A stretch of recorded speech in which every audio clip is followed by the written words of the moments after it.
Regal Movie Masters. Unlimited.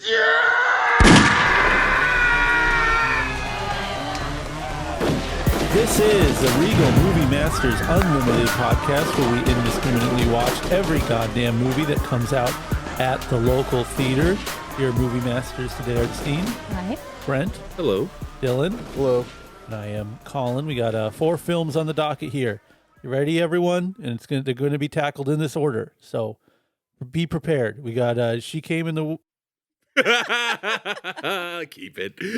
We keep calling it She Came in the Woods. Like she nutted in the woods. She busted in the woods. But it's called She Came from the Woods, which I'm going to point out as a bad title just because of that. Or maybe that's why they like it. I don't know. Wasn't that help me out here, Michael Ian Black, like romantic comedy parody, They Came Together? It was like playing on that, but this is a little 80s slasher movie. Anyways, we got Magic Mike's Last Dance, Consecration, and The Amazing Maurice. It's a four-fer today. We got four films, real movie films to watch, leading off with She Came from the Woods. This is director Eric Bloomquist. He's part of a co-writing duo with Carson Bloomquist. They've done a handful of these films, kind of generally low-budget genre films with one weird rom-com thrown in the middle, which I actually now want to seek out and watch because it isn't a horror movie. But yeah, this is a very 80s style slasher. It takes place 1987 in a camp site. Some kids jokingly resurrect this spooky old nurse who is in the woods from which she came from, and they accidentally set off a series of events that leads to, let's just say, we'll say hijinks for now. But yeah, this is a typical low budget 80s style slasher. Not too bad. I was entertained throughout.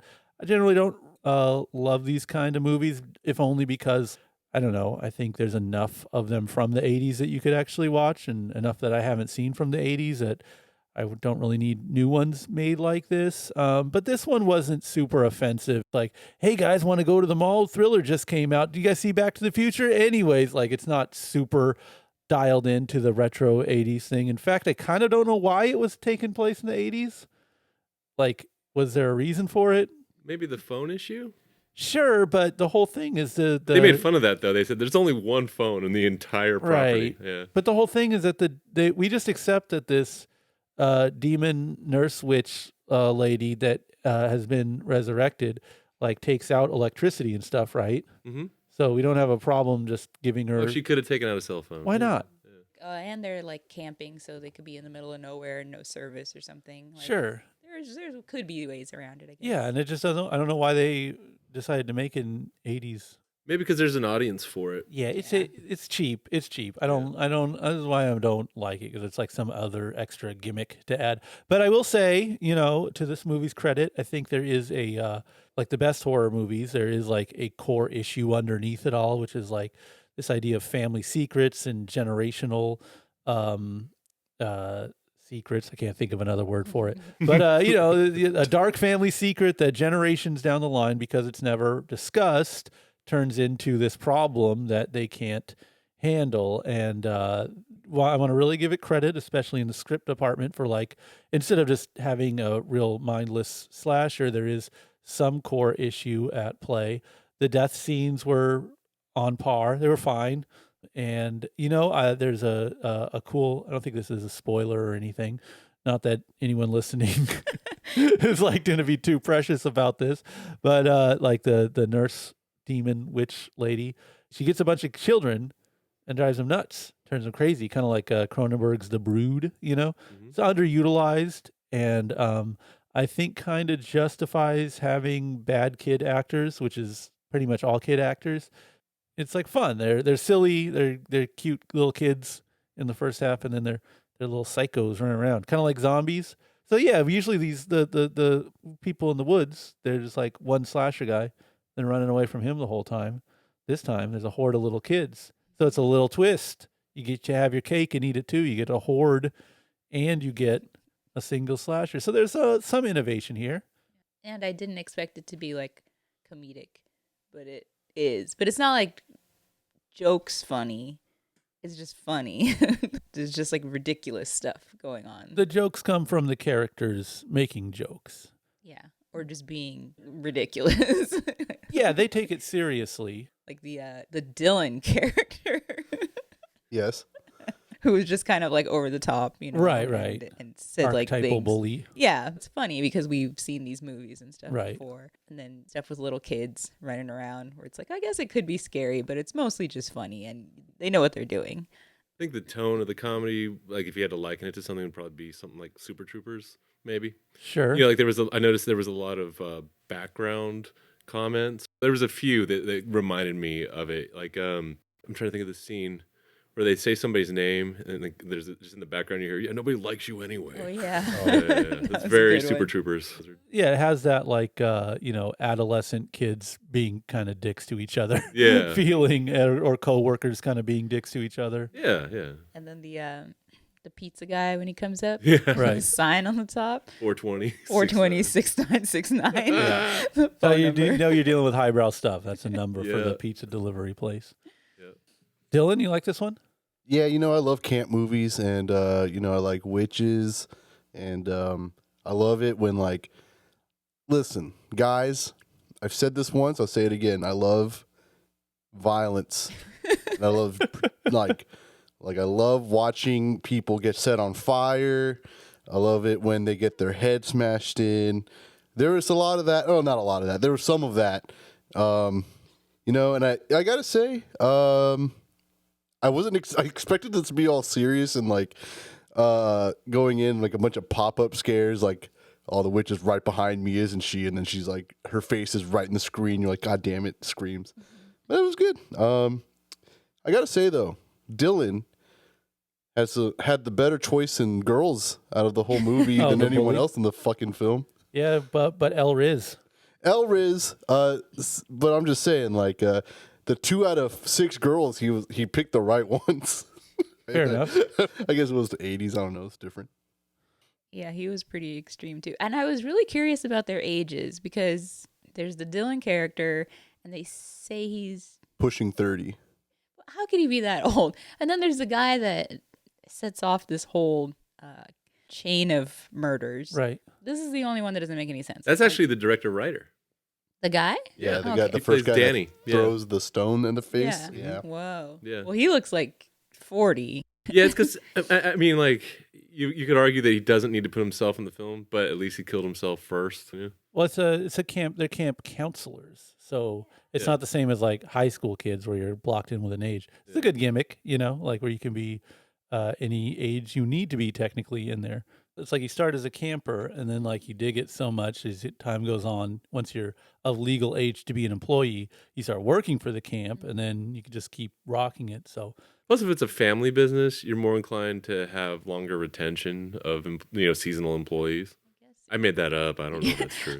I mean, it sort of seems, especially if they're out in the middle of nowhere. Where were they? Connecticut? Yeah. Well, that's where they filmed.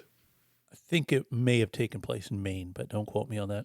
I thought they were, well, either way, middle of nowhere, probably a pretty small community or whatever. So I could see that. But yeah, I was very confused about their ages though, because some of the girls were apparently 18, maybe 19. Yeah, one or of them just so. had an 18th birthday. Yeah, it was kind of all over the place so I didn't really understand that, and I wasn't sure who I was supposed to But think was a kid. shocker that women wouldn't want to stay at that camp for more than one season with that crew of guys.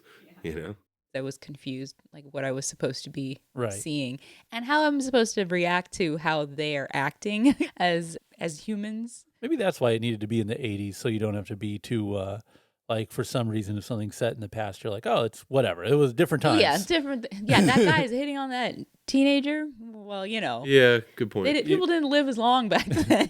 I mean, I guess you ever see Wow. About a couple of years. Yeah, you gotta get all the time you can. Oh my god.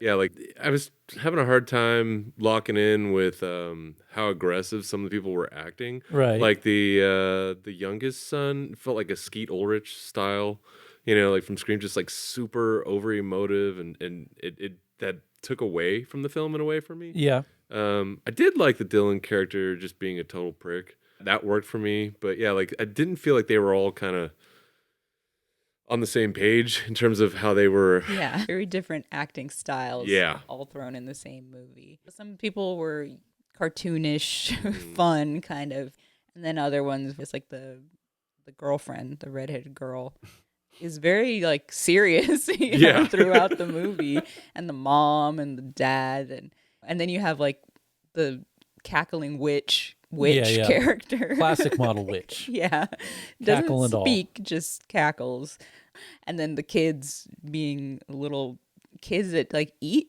people. Well, they got crazy. They got think they just- possessed by they- craziness. They scratch real hard, Yeah, and then for I think sure they just rip scratch them hard. apart. I don't think they eat them. I guess they could rip with their mouths. They're without feral. Well, apparently they have very sharp nails because they can scratch that dude's leg all like fucking gnarly. Yeah. I'm sure they could just rip into his stomach. That is a really great that reminded me. scene. I was sad. Okay, the only time I felt sad when somebody died was like when the headband guy got killed. I like that guy, but the rest of them I was like, yeah, whatever. They can When die. Dylan kicks him. Yeah, this is very much a anyone can get it movie. You get a lot of these movies get pretty predictable when it's like, oh, this is the good one. This one keeps going, but it's like, no, anyone can get it. Yeah, no This final is- girl. Yeah, I mean, there's people who live, but you know, it's not. You're not going to be able to call it just based on the same cliches. I guess for me, I've just seen so many like bad versions of this, and I'm not talking about like the '80s movies. Even I'm talking about like 21st century, 80s retro, straight to DVD, straight to streaming, just absolute bottom of the barrel, shot on an iPhone, dog shit kind of versions of this movie. That to see one that was a little bit gussied up, but still wasn't like a mainstream movie by any stretch. It was nice to see. Nice to see something in this. I wouldn't even call it a middle ground, but just like lower ground. Yeah. The crawling up from the underground. Like I said, these people have done a handful of movies before, and this just has an air of competency about it that's kind of nice to see in these movies. As charming as the inept stuff is, still nice to see a little bit of skill, technique, etc. Yeah, let's be honest. They got both of us when they audibly shouted out the burning. Yeah. I get like both of us are like, yes. Yeah, no, this is like, hey, you like this kind of movie? This is one of those movies. We're acknowledging it. We're telling you it's one of those kind of movies right now. But I've seen a lot of those kind of movies, and this is competent. That's my word for it. Yeah, we kind of recently got the Fear Street trilogy of movies on Netflix, and there is one that's like from the late 70s though, Right. where it's the same thing. It's a slasher camp counselor deal. Or were those like really hard gore? Like were Yeah, those? yeah, those yeah. were pretty brutal. Mhm. Yeah, okay. I had a vague recollection of them being a little more YA, like kind of more of a Riverdale, but probably just confusing it with actual Riverdale, which is not that dissimilar in all fairness. But I think the Netflix ones, just because it's Netflix money, did have a little bit more gloss to them. But I liked it probably better than the Fear Street one because it's funny. Right. Like, it's an enjoyable watch. It's funny to see a kid get kicked really far or you know, Right. you know, yeah, there's really great moments like that. And yeah, weird choices in like what kind of deaths are we gonna have here? Weird things that you wouldn't expect to see. It's like, oh yeah, we hadn't seen that explode before. There we go. And blood even gets on the camera. Yeah, right. Which That was is that cool. kind of out of nowhere, but totally is fine and works. All right, you've brought me around. You've convinced me. I'm adding. I'm going to say competent and inventive. There we go. You got me. You got Inventive? another superlative from me. Would you have the same experience and reaction to it if it was direct to streaming, or do you think the theater added anything? I think it would kind of be the same as direct to streaming, just for that Fear Street comparison. Honestly, I'm gonna be dead ass with you, Brent. Probably never put it on. Not like because I'm scared, but more like I wouldn't care. I'd just watch The Sopranos or something. Yeah, I'm in the same boat. I have the option of watching endless amounts of these kind of movies, and I never do. So I like these movies in theater probably because I don't pay too close of attention when it's like just data on the screen, Okay. So just paying attention to it and like giving it its proper due is a byproduct of the theater experience. That is a benefit. And it's unusual, I think, to see a movie like this in the theater. So Yeah. just the context of it makes it a little bit more special, engaging, what have you. When you're used to just watching action movies, romantic comedies, whatever, especially after like Oscar season and stuff, Yeah. it's fun to see like a proper slasher Yeah. in theaters. Again, just contextually, it's a little different, Yeah, I think it would have been the same experience, but that's not to say I didn't enjoy it in movie theaters. I enjoyed it quite a bit, but I think like overall the impact it had and the laughs, I think it'd all be there. But yeah, I'm with you. I'm with Colin in terms of it's great that these types of movies do run, Right. even if it's for a short run in movie theaters in this weird dead season. This is probably one of those movies too where I think fans that like to see references to other horror movies would probably really dig this. That scene in the bus, you got the cornfields, you got Children of the Corn, you got Dylan looks like David from the Lost Boys. Obviously, Friday the 13th, The Burning. It's pretty nonstop. Like there's references throughout. But to the point of watching in the theater, I think because it's so familiar, that's just all the more reason to tune out if you're at home. Good point. But yeah. as I said, it's inventive. There are flourishes that are kind of unique to it. So there's a payoff to paying attention. And I don't recognize the actors. I mean, I'm sure none of them know Jake Paul, right? Ooh, you know what? Whoa. What? I'm pretty sure the kid that summons the nurse witch knows Logan Paul. Oh, He was I in- get the he was in confused the- somehow. I get it. Is that the annoying guy? Logang Paul. No, I'm saying the actor, the guy that's Oh. like, Yeah, hey, the blah, main blah, guy. blah. Mhm. Yeah, the guy that's like, That makes a lot we're of sense. gonna do this, the ritual. Come on, Angelica. What's the witch's name? Agatha. Agatha. Agatha. Yeah, that makes sense to That me. guy. Yeah. He's in like the Thinning or whatever that Logan Paul movie is or show. Unfamiliar. But I don't know like what he does in it. He's just in it. He's low gang. Yeah, he's Logang. All right. Okay, I'm adding another superlative. This movie is competent, Mm-hmm. inventive, Mm-hmm. and a low gang. Woohoo. Logang Wait, low banger, gang bro. Mavericks? Or are they just Yeah, low- yeah. I okay. think it's Mavericks. Yeah, it's a Yeah, Maverick. because he has that bird. Yeah, yeah. It has a Maverick quality to it. What the fuck are you guys talking about? Real heads get it. Okay. All right. So yeah, overall, are we signing? Are we going to go to camp? Are we going to go to summer camp, or are we staying home and playing Nintendo because it's 1987? Me, I'm going to go. I'll go to camp. This was competent. This was inventive, and it was a Maverick film. Overall, no, it's fine. Don't lose sleep over it, but a little fun genre exercise that isn't super tedious. There's a few things you haven't seen before. Yeah, you can't be mad at it. You know what I'm saying? Yeah, go to camp. I never went to camp. It doesn't seem like a fun thing to me, but I will watch a movie about camps and stay for the credits. Kind of a cool little way to do them. Yeah. I liked it. I did go to camp, and I got kicked out of the Boy Scouts for staging an insurrection. But in terms of this movie, I would take a cassette tape that says "And Justice for All" in it, since it's 1987. I would stick it in a Walkman. I would turn the bass all the way down even more, and then I would go to camp, and I would just play that Why tape not? over and over. It'd be great. Gee, I'm pretty sure Injustice for All comes at 89. 87. I went to the tour, bro. Sure, that's not Master of Puppets. No, that's 80, 85. Yeah. But then doesn't. Anyway. They took 4 years off. Metallica took 4 years off. No. Yeah, because they were like, we had to get this new 87. Arizona man. But Black Album's at 90, right? Or Black Album's 91. Black Album's 91. I'll buy that. Well, 88 is Injustice. You're Son of a bitch. wrong. Well, I got the advanced promo. Anyway, guys, you guys are on the edge of your seat to hear my review right now. I'll be in the camp, and I'll be set on fire. And one of the last words while I'm on fire will be, Dennis! Because he screams Dennis, like Dennis the Menace at the Dennis kid.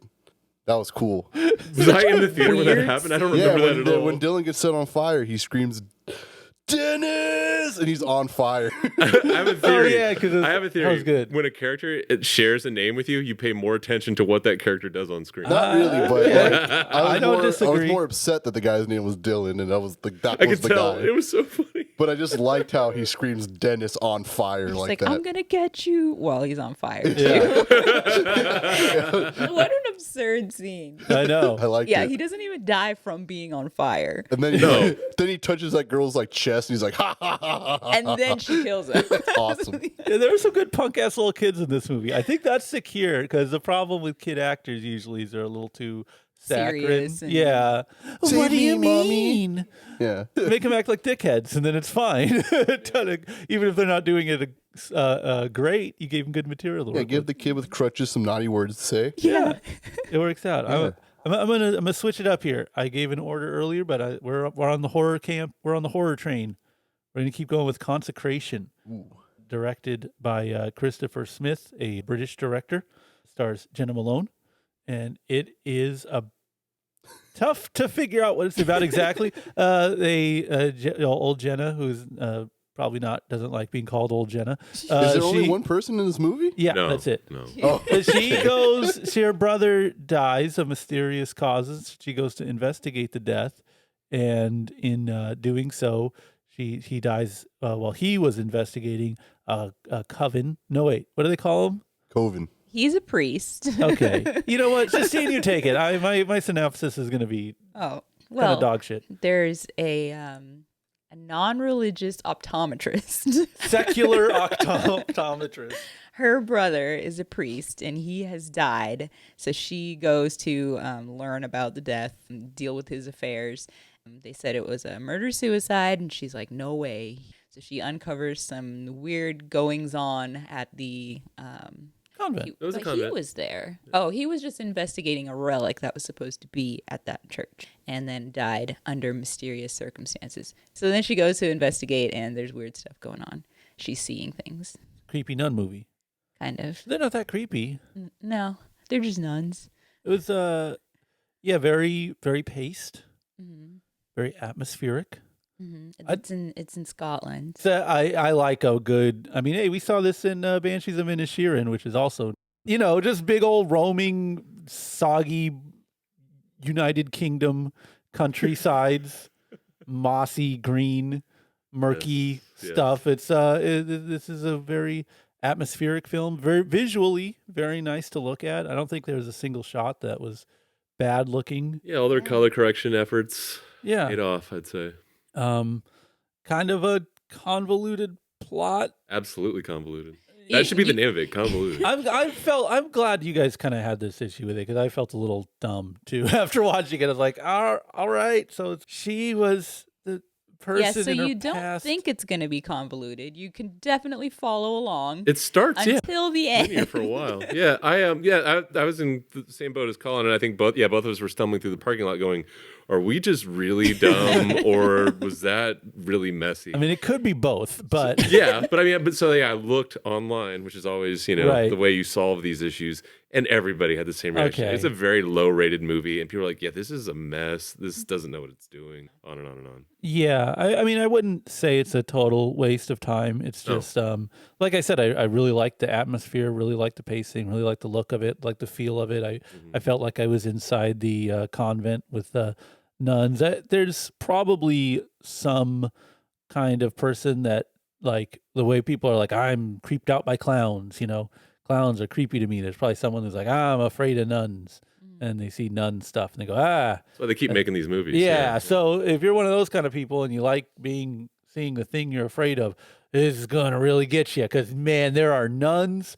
There are several nuns. There's all kinds of nuns. Yeah, and it's not too cheap and it's like horror, they're not like I'm having a harder time as I watch more movies, particularly horror movies that rely heavily on like visions and like dream sequences and Yes. stuff. It's cheating because it's like That's when this movie started falling apart, is when you started, things were happening and be like, this is probably a dream. Then it was, but then there'd be a dream within a dream. Right. But then it wouldn't be a dream. And then, you'd loop around and you could meet yourself. It's Yeah. a bizarre way of doing it. And it kind of got lost. Probably, what did you say, halfway through, 3/4 of the way through, somewhere in there? It's really just like it was like 80-20. Yeah. Yeah. The 20% at the end, you're like, wait, what? Why? It didn't Yeah, need to that be big of a mess weird. at the end. Yeah. That's why it was so strange, because it's a very on rails kind of Mm-hmm. story. Yeah, it's perfectly fine. And to talk about the positive aspects, last night I likened it to the Smurfs in the sense of they distinguish the nuns enough that Right. because a lot of these nun movies, they're very Yeah, yeah. like facial blindness. You're like, well, I don't know which nun that is. This, you definitely know which nun is which, because they give them different features, they give them different ailments, perhaps, injuries. I thought all the acting was good, like really good. Danny Houston, the lead, or rather the co-star that played the pastor, the father. I don't know. I'm not good at religion, but yeah, I thought his performance was excellent. Obviously, Jenna Malone, she's very, very good. We talked about in the last movie, there was inconsistencies with performances. Everybody seemed consistent on the same page. That was really good. Even, like the directing and the writing up to a point I felt was good. I felt what happened is on the directing end, although there's a lot of talent, you could feel it just hit the ceiling. There was a limit to what that director can do. And obviously in the writing, yeah, you hit a ceiling because it got really convoluted at the end. But yeah, like not a good movie, but not because of the performances or the cinematography or anything like that, Yeah. Even a redeemable movie, I would say, if you're down for just something kind of boring and like paced and atmospheric. Mm-hmm. I didn't mind it overall. Justina, I feel like you're the master of these kind of movies, whereas they're a little too dull for the likes of us dum-dums. I feel like you watch a lot. You watch a lot of these, I guess. Yeah. How does this pair to what you normally see? Really weirdly, like I said, like it starts very on the rails until the end. There's a lady who doesn't belong. She's there. She doesn't have her phone. They put her in weird clothes, and she's very in an unfamiliar place. There's somebody writing in a secret language, kind of. They find a notebook with all these scary symbols, and there's big books. Right. It hits all the key points, and then brings in a weird twist, which is unknown. We still don't even know what is the twist. The twist is that she somehow exists in all times at the same time. Yeah. Including with herself? It's so confused. She's been like seeing things throughout the movie, but what she's actually seeing are premonitions. She'll see like something out of the corner of her eye, and then later on you find out that was her out of the corner of her eye when she was looking back. Or she'll have flashbacks to events in her life where some supernatural thing happened, and these are forgotten memories, but she's now remembering, and she's seeing the supernatural stuff. And ultimately, the nuns are convinced that she is an evil-born person. So it's, I guess, the burden of the viewer is like, well, is this an evil person? Are the nuns right? Or are they, just crazy religious fanatics? And they kind of give you enough evidence of both sides to where it's kind of ambiguous. But these visions that she has in her past that have this supernatural stuff happening, she is the one causing the supernatural stuff. Like she's her own guardian angel almost. Yeah, that's what it kind of ends After up kind of being. alluding that she has a force field, it's revealed that the force field is actually her, but invisible to herself. Yeah, from the past. Fucking weird. Yeah, but it's happening now, but it's also the past. It's really weird, and it's a cool thing if you're like your own guardian angel. If you think about it, like you have more power than you think you do, and to make things happen. When people try to hurt her, and then they end up hurting themselves, like, oh, she just has powers, whatever. Yeah. Right. It would have been totally fine saying she's a relic. It has a lot of power. She doesn't even know how much power she has because she can apparently she brought her dad back from the dead. Yeah. It's like, okay, so she commands dark forces in some way. But she kind of forgot it, but then remembered it and then forgot it. It would make a lot of sense if it's like, yeah, she's just, she can do things. She has demons on her side. So why does it need to be herself, though? I have a theory. Have you guys ever seen the movie Jumper? Oh, Anakin Skywalker movie. I'm thinking of Looper. Where Looper. He goes back in time. Yeah. Oh, okay. Jumper is the Anakin Skywalker movie. Okay. So one of the movies. But I think it's Looper, where you can kind of like go back and speed ahead and like catch yourself. Maybe that can explain, but no, that wasn't ever set up at any point. Well, they were saying she was a fallen angel. At some point, they say that. All right. Well, I'm not really sure what angel universe you're working with here, but is it one of these things where it's like, well, they also exist outside of time, so could she really have been doing all that stuff because she doesn't stick to the human flow of time? Anyway, either way, it would have been great if it was just like she didn't know that she was hellspawn or whatever, and so demons protect her, and that's why they didn't want her around or alive. They bring her to the church, and they're like, "We're gonna reconsecrate this ground, so just get on in this little box." And she goes down the stairs, and they're gonna pull a slab over the opening that she's walked down, but then she starts remembering that they tried to put her in a box before. As a child, I thought they were gonna make her an anchoress, which would have been really cool. And they live in the walls, and they just stay there and pray and contemplate and stuff. But no, they were going to lure her in and then close her into the cell. More like a Castle Freak situation. Yeah. It doesn't work. And she's Shout out like, to my full moon Shout heads. out Castle Freak. she's like, this was your plan, was Right. to put me in a box? Like, she just calls him out on how stupid of a plan that would have been. Anyway, I don't know. That was a cool part.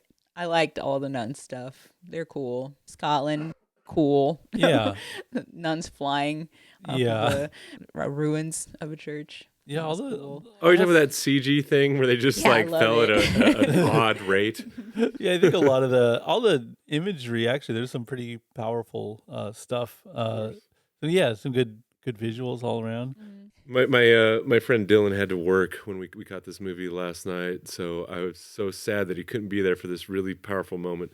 There was a point in the movie where they started talking about different angels and stuff, and they shouted out Michael, and I was like, oh hell yeah, the evil conspiracy. Again, we watched these things in such quick succession. I was like, oh my god, he's gonna come out. Which one's it gonna be? Is it gonna be the one from like the blue vision in the film, or is it gonna be like the white guy? You know what I mean? So yeah. It is really funny how different these movies are. Oh, so Yeah. different. It's like, okay, recently, in the past, let's say 2 months, how many angel movies have you seen? Well, a couple.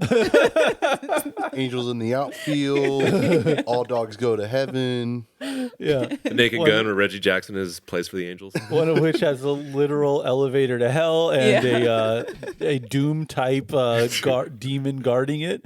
The other is just an optometrist Yeah. who wants to find the truth. At no point do we see a demon or a devil. No, it was just No. they just called her one. Yeah. So for overall for consecration, are we converting to Catholicism, or are we going to keep leading a heathen secular life? Me, I'm gonna be real with you guys. I'm agnostic. I'm gonna just think this is like streaming somewhere. You can watch it. You don't even really have to pay attention to it, frankly, because I don't think it matters. Pick up on some cool visuals here or there. It's like kind of watching an old Hammer horror movie or something. You just pick up some little bits and pieces as you're vaguely paying attention to it and go with it from there. But yeah, definitely you don't need to rush out to the theater for this one. And hey, you know what? There's a lot of movies out there to watch. You don't even have to watch it streaming when it gets there. This is not essential. This is a not essential movie, which does not sound like a endorsement of it, and it kind of isn't. That's why this is an agnostic review.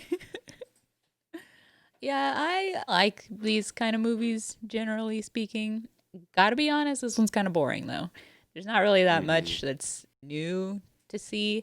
There is always a quirky nun character in these, and the quirky nun in this one she's quirky, So, yeah, I mean, well, you can watch it or you can not watch it. You probably have seen it. If you haven't watched it, but you watch these movies, you've probably already seen it before. Patrons, tune in for our power ranking of quirky nuns. We're going to be going F tier to S tier on the quirky nun rating. Get it all squared away. If you're listening to this and you enjoyed the film, we encourage you to join the conversation and email moviemasters760@gmail.com. Let us know why and how this movie moved you. We are open. We are, as Colin pointed out, we are agnostic. We are ready to believe. Me personally, I'm a heathen going to hell. Put me in that damn crypt, seal it up. I'm gonna turn to castle freak. You know what I mean? I'm fine. Dylan, you didn't see the movie. Did you like it? Yeah, I liked it. I thought it was shot well and well acted. If I had to give the rating of whatever you're saying, like what religion we are, right? That's what you said. Yeah. I'll be a Satanist. Okay. I think that means you didn't like the movie by our. I thought you Satanist is good in terms of what that movie. Converting to Catholicism is good. Oh, but from the movie that you guys just explained to me, I guess I'm a Satanist. Well, Justine. Yeah. Some people might accuse you of being boring for all these boring films you watch, but you are actually a master of comedy. Because as we were all set to watch Magic Mike 3, Magic Mike's Last Dance, Justine decided to make me go alone so that it was a true boys' night out.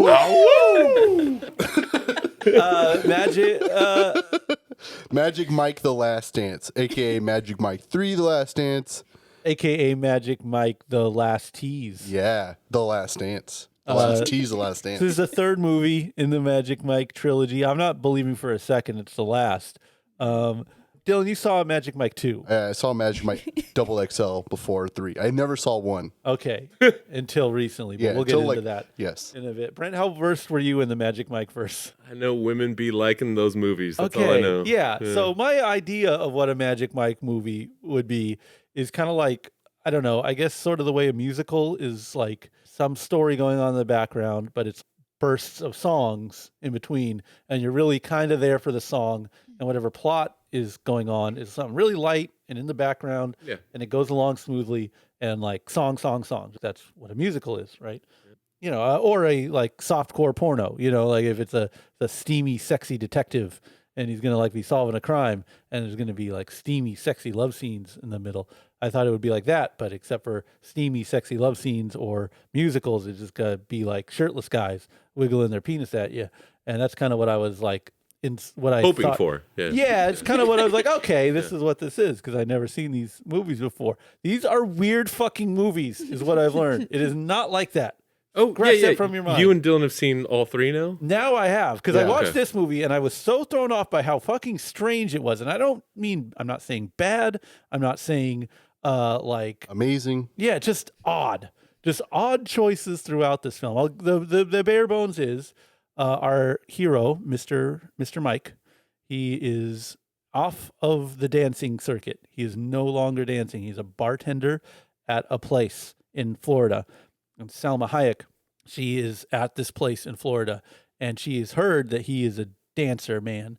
And she's like, I want to have a sexy dance from you. And he's like, I don't do that anymore. And she's like, how much does it cost? And this is so insane. He's like, $60,000. And she's like, no, I'm not going to give you $60,000.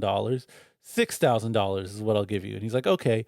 And so he does a quote unquote dance for her privately, which just dry humping. He dry humps the shit out of her, like chafes his shit up. But this has a profound effect on her. She's going through a divorce. She needed this sexy dance to sort of like, unwind. She's rediscovered her womanhood. She rediscovered, sex. Yeah, just her power as a queen. And she's like, you know what? I'm taking you, Magic Mike, to England with me, where I'm from, and I'm not going to tell you why. This is a fucking weird movie. Just go with it. And he's like, all right, fine. And he goes with her to England. And here, after he has spent the night in her house, by the way, they have not had sex at this point. Canonically in the film, he has dry humped the shit out of her. And like dry ate her out. Yeah, like head, crotch. Yeah. Nuts rubbing on her face. All of this. And then it cuts. So that's like the sexy dancing. What song are they dancing to? I don't know. It's some random song. Right. Some random song that they're dancing to. And then the song ends. Wait, she's dancing too? Well, No, she's being grinded on. Oh, Yeah, she's being danced to. Yeah. And then it cuts to them in bed together. And he's like holding her, like they're spooning. It does look post-coital. Every measure. idea of logic in your brain would say, oh, they just had sex because they did this. He just grinded on her for so long. And then it cuts. And then they're in bed under covers, which they were not in before because they were not dancing in the bedroom. They were in the living room. Now they're in the bedroom. But somehow in all this and after the flight and after staying the night in her house, they have not had sex and possibly not kissed. It's fucking weird. By the way, and after the dance, he's like, I'm not going to charge you for the dance. I was just fucking with you or whatever. I'll get into why those numbers are really strange to me later. But she's like, I'll give you $60,000 for a month and just go with whatever I tell you to do out there. Not sex or anything, just, I have a job opportunity. He's like, okay. As a result of the divorce, like she owns this theater and there's a play, like a legacy play. I forget what they called it, what the name of the play was, but it's like, imagine like a Jane Austen play. Which is crazy because they flash the name behind a million times. It's like one of those names like Inventing Anna or like, It's like Rejuvenation or I don't know. Fuck. Anyways, and she's like, we're going to do it something different. I want every woman to feel what I felt that night when you did a magic dance for me. But and he's like, well, I'm not going to dance. She goes, well, you don't need to dance, but you need to be my director of the dance. So she turns this like play into a male dancing review. And it's like a little bit like the play has something to do with it, but it's also just a sexy dance routine thing for ladies. It's complicated. Do they talk about what the play is about? Yeah, the play itself is like it's like a period piece. Yeah, where like a lady has to choose between two suitors and Twilight. Yeah, but without the vampires or werewolves. And they're very aware that it's like, this is a very sexist, outdated piece that we're working with. We need to make it sexy and for women and empowering. And the actress lady is like, thank you. I'm so glad you're saying that because I want to be involved in this sexy male dancer thing. They're like, okay, you'll be the lady that's being dry humped for most of it. This is fucked up. Anyways, the husband of the lady who she's going through a divorce with is like fucking with the lady, like sending, what's the word? Like bureaucrat people from the city to come down and say, you can't build a sexy male dancer stage. You can't have this. You can't have that. At one point, they're like, the stage is 3/4 of an inch high. We're shutting you down. A lot of that kind of stuff. And all this time, there's like a quasi-romantic thing with Selma Hayek and Channing Tatum. She's like, oh, by the way, Magic Mike is Channing Tatum, if you didn't know. He is the hunk of it. Because she's like, wants to be with him. She has a daughter, and here's where it gets really fucking weird, like an adopted daughter. The daughter is writing a novel about those two who have just met. And she's narrating the movie. Yeah, so there's a play happening, and then there's also a novel being written. There's a lot happening in this movie. Again, you're expecting something really light. And even, as I'm describing it, this isn't like the craziest far-off plot or anything. They eventually figure out what they're doing with the play, and it ends with a big sexy man dancing play, and everyone is so excited, and you could tell they're excited because they're like, yeah, we love this. Everyone is so stoked. Everyone who went to see this period piece play and instead got sexy man dancing and penis wiggling was fucking juiced. But the play had to happen on the down low, invite only through Evite because of the city and the bureaucrats and the husband. Right. And it was a one night only presentation. Yeah. And the lady, she's like, women want everything, don't we, ladies? And they're like, yeah. They're like, we can have it. Like, this is a bad message you're putting across. I mean, yes, you could have gone to one of these establishments at any time. Turns out there are strip clubs that feature men. Yeah, you can go. So anyways, what stuck out to me as being particularly strange about this film is like, it's real loose feeling, like in terms of the dialogue and stuff. It seems like there are long stretches that are like improvised. What cinema verite? That's kind of what they called it when you would just kind of like film life happening. It has a very cinema verite feel.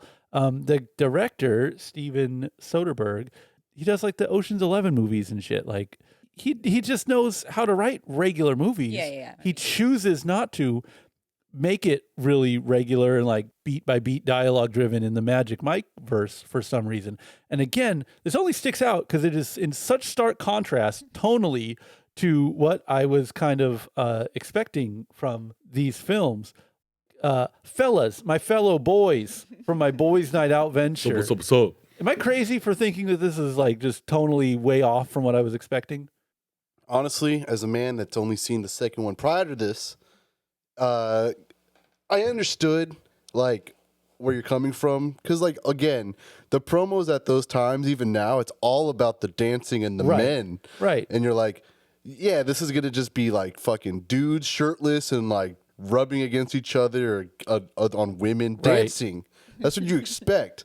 In the third one, the plot is so like weird. The fact that they took him out of Florida, forced him in like gloomy gray London, and he has to direct a play, and he's just a dancer. Like, he is just like a male dancer. And why is there a play instead of just doing just do a male strip club, please? You know about male stripping? Do a male strip club. They're like, one night only, a play. We're going to convert this into something else. And it's like for Salma Hayek's character, like for a woman to just be like, fuck you to the husband she's like divorcing to, you know, like, hey, I'm going to fuck this play up that you've been throwing at your theater, and I'm going to make this guy that I think is hot, like, just have a bunch of hot dudes dance. Yeah, he's not going to be in it, by the way. He's just going to get other hot dudes. But he is in it, sort of. Yeah, spoiler. He does his last dance.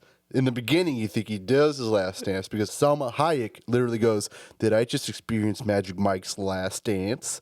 And I'm like, "Fuck yeah!" Like, the credits could have just rolled, and I would have been I would have been happy in terms of like that would have been the best fucking movie like twist ever. It's a 12-minute movie. It's dry hump title credits. I was like, hell yeah.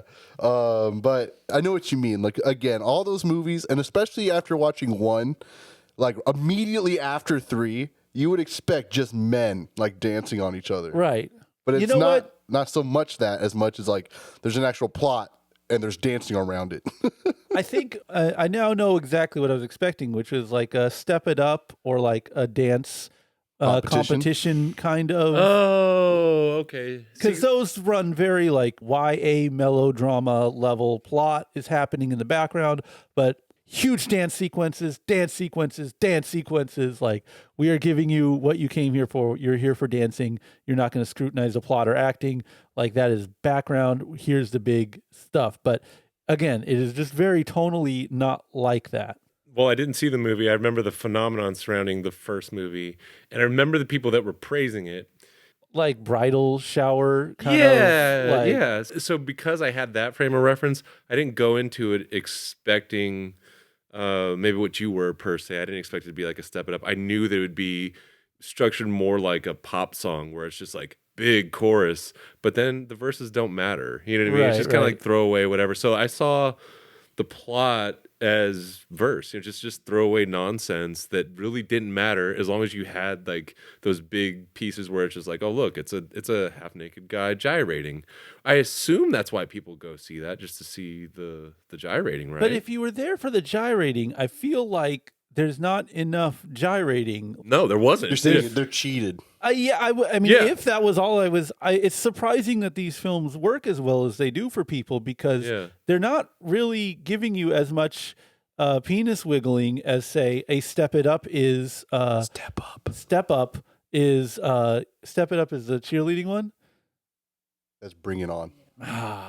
You're just adding. I know. I'm getting a lot of things confused. Or like 8 Mile does like rap battle. There's more like rap battling in 8 Mile, which is a rap battle movie, than there is penis wiggling in Magic Mike, which is supposedly, as it is marketed, a penis wiggling movie. Yeah. It doesn't feel particularly penis wiggly. And from a technical perspective, again, there's like long stretches with like no score and like just, again, improv dialogue. And I'm not saying that like it's a bad thing, because the dialogue, it's not like aimless. It's just has like a naturalistic feel to it, which you don't really see in a lot of these kind of movies. Usually the dialogue is very like, guys, we got to get ready for the big match. Like, you expect to hear that kind of dialogue, but instead it's just like, so what do you do? What's your deal?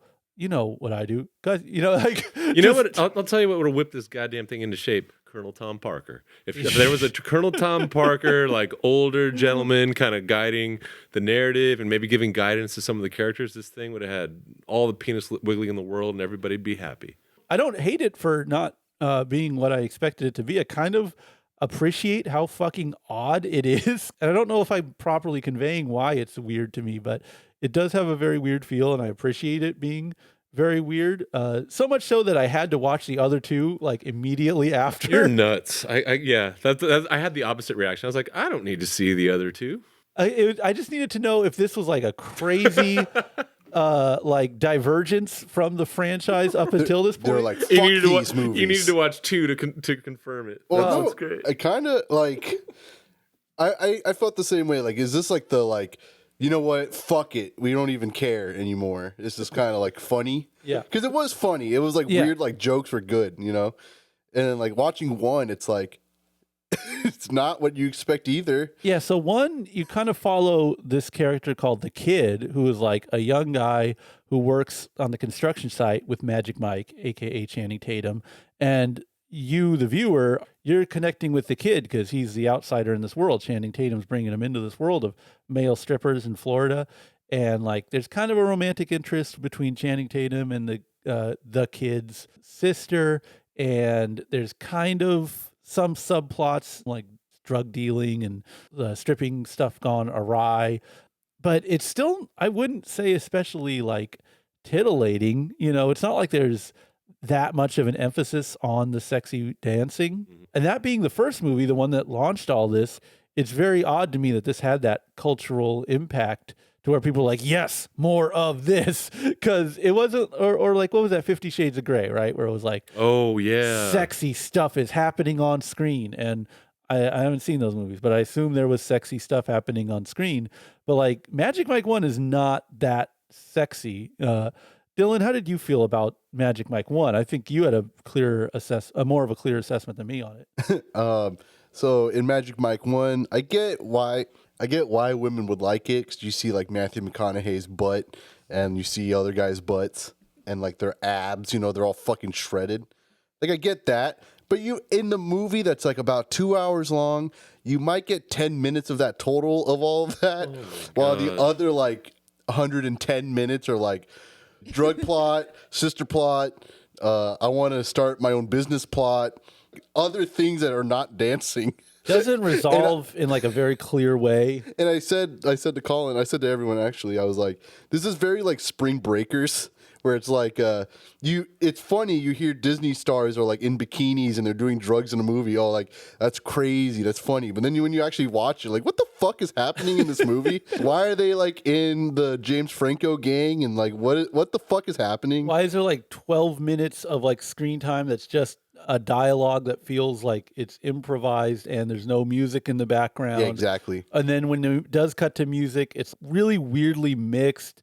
And like it's supposed to make you sound like you're in the club as they're dancing. And then sometimes they'll cut to the actual music just being like the only mix you hear, so it sounds good. So there's diegetic means that the characters in the movie are hearing it, right? It switches between the two at breakneck pace, and it's not really clear. Yeah, there'll be like a song where there's dancing and there's crowd noise. It'll cut to like more of a montage thing where there's not crowd noise, no warning, and then huge stretches will go by without score. It's weird. It is like a weird, quiet, artsy indie movie that somehow got the reputation as like fun time, ladies' night out. Let's oogle these boys kind of movies, but it's just odd is all. And that brings us to the second movie, which is kind of the same. I think has a lot of the similar elements. The second one is not directed by Steven Soderbergh, but it is they're all written by the same person. I'm so deep into this. They're written by by Reed Carden. You know what else he wrote? He wrote Dog. Oh, the other Channing Tatum Yeah, movie? so he likes it. Channing Tatum likes this guy. The homie. He writes all of his movies. There was a Magic Mike reality TV show.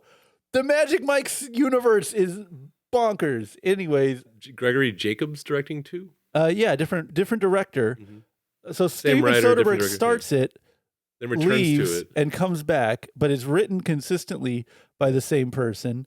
And the second one, it's a little bit more plot driven because they're trying to get to a convention, like a stripper convention In Myrtle Beach. and on the way, That sounds awesome. it's like a road trip kind of thing. So like hijinks ensue as it goes along, Yeah. and there's some silly things that happen. But again, it's just the tone of it. It's the pacing. It's the way it's shot. It's the things they choose to give attention to and the things they don't give attention to. It's all just very weird. It's much more weird than it should be for a sexy penis wiggling movie. That's all I'm saying here, everyone. Does 2 have like a weird audio mix too? Yes. Yeah, they all have What that. the fuck? Yeah, because that's the thing that caught me about the only one I've seen, which is the newest one. Is I was like, I would expect it to be bass heavy because all dancing movies Right. are bass heavy, but it's almost like they cut those frequencies out. Yeah, no, it's like it's supposed to make you feel like you're there. Like Right. you're in the club for some reason. Yeah, you like, are in a club with a shitty sound system. Yeah. And like the second one, and people, I know we're talking about The Last Dance. 3, don't get us twisted. We're just This we're is just a big fans now. General issue Magic Mike We're deep almost dive. we're doing pretty much a quick summary of the trilogy. Yes, But- hopefully soon to be a quadrilogy. If you're here to watch the third one, if you like the second one, there's not that much camaraderie with the boys. no, There's no boys whatsoever. I They mean, make a they brief show up for appearance. like 2 minutes on a Zoom call, but they're not there. It's just Channing Tatum and Salma Hayek acting off each other with other people around them. But anyway, 2 is more what you would expect since they're dancing randomly. there's a lot more dancing, but there's still a lot of this Plot. kind of weird dialogue and just like strange stretches of just kind of improv. Yeah. Remember in 2 when Genuine the pony starts playing and then Channing Tatum just starts dancing? Yeah. And no one's there. And like that's for us to watch. He's just dry humping the air. And then His workshop where he then just, and then OG Flash Thompson takes drugs or Molly and then like starts stripping at the gas station to the girl. And everyone's like, like that scene was weird because like, bro, okay. because there's actual stripping happening. Like he's like dancing, and the boys are just watching through a window, like cheering him on. Hold on, I'm going to give this scene more context. I'm going to let you rock. Yes, go ahead. They pull up to a gas station, and this one guy is kind of doubting himself and his abilities, and they're like, "No, man, you can make these women smile. You bring joy to their life. See that girl in there? There's like one lady working at the gas station. They're like, your challenge is you go in there. If you can make her smile, then you know that you have this ability." And they're like, "Oh, she looks like she's never smiled once in her life. She looks real dour, right?" Give him the rest, Dylan. Then he goes in there. They're all Molly, mind you. All of them. Yeah, I think they all took one. And so he's in there and he starts like dancing. She's not even looking at him. She's like on her phone at first. And like, mind you, prior to this, the guy's talking about how Backstreet Boys was like really good. And then like a Backstreet Boy starts playing, thus why he starts dancing to the song. He's like dancing, taking his shirt off. And then he like rips open a bag of Cheetos, dumps it on the ground, like throws it at her, I think. Like the bag, and she's just watching, not even smiling yet. Yeah, like as if it's one of those confetti guns where you pop it and like Okay. stuff Yeah, but goes it's just everywhere. Cheetos. Cheetos at her. And then he's still dancing, like shirt off, goes to the fridge with the water, takes the water out, just dumps it all Oh over my himself. God. So he's making a mess in this Yeah. like convenience store. And then like he's still Lady dead silent. Just deadpan. looking at him. As would I be. No, you'd be screaming at the guy. What the fuck are you doing? No, you get the look, fuck out of here. You just told me that some grown man on drugs came into my gas station Yeah. and started spilling stuff. And you're Probably like, like the 5th weirdest thing you saw that day if you worked at It a is in convenience Florida. store, you know? yeah, so like she's just watching him and he's like making a mess. He's dry humping. He's just humping the floor. There's nothing there. He's singing along to that Backstreet Boys song. And like all the guys, Kevin Nash, Channing Tatum, Gabriel Iglesias, the other 2 dudes are watching from outside, like cheering him on, like, "Yes, you got this, Richie. Come on, Richie." Like Gabriel Iglesias' face is like on the glass like, as he's like watching all of this, and like he's like, "How much for the Cheetos and the water?" And then she smiles, and then the boys from outside just start cheering, "Yes, yeah!" It cuts to him eating Cheetos in the van, like they're back. Like, that's Did it. he clean it up? Cut. We don't Cut. know. We don't know Cut. if they ever cleaned up the mess. He just like made a mess for this poor lady. These time skips forward in the film are part of the thing that just make it so strange and Yeah. surreal, kind of. How old is this lady that's working? She looks to at least been like either mid-20s to like mid-30s. It's not like an old ass lady. She's just on the phone. Okay. Yeah. You could just come in and be like, Theory. I like your hair. The boys, when we went out, we took in this movie straight. No intoxicants, no drugs, nothing. Perhaps the pacing is strange and weird because you are supposed to be Wasted. fucked up in order to watch them. Yeah, and that's like all of these weird quirks are just gonna like kind of blast by you, and then boom, penis wiggle. Yeah, they're just mailing in all the parts, that aren't penis wiggling, and then you go crazy. When I mean, Right. I kind of want to see one of these movies in like its like native environment. I want to see like, we did go on a Yeah, there was some night, drunk crowds of ladies watching Magic Mike 3: The Last Dance on opening night. Bro, when I tell you, like, when they introduced the movie, like, Channing Tatum and Salma Hayek are like, "Hey guys, thank you for watching our movie." I was the only guy in there that I was waiting for you two to show up. I was the only guy, other than the one rogue dude that was sitting by himself, that was just there for that movie. Again, Justine, comedy legend. Yes. So I'm there watching this intro, and like that's when I could tell like the girls were getting giddy because like they're like, oh, Channing Tatum's on screen. I don't know what they're saying, but they're like laughing, because it's like they're getting ready, they're getting stoked for the film.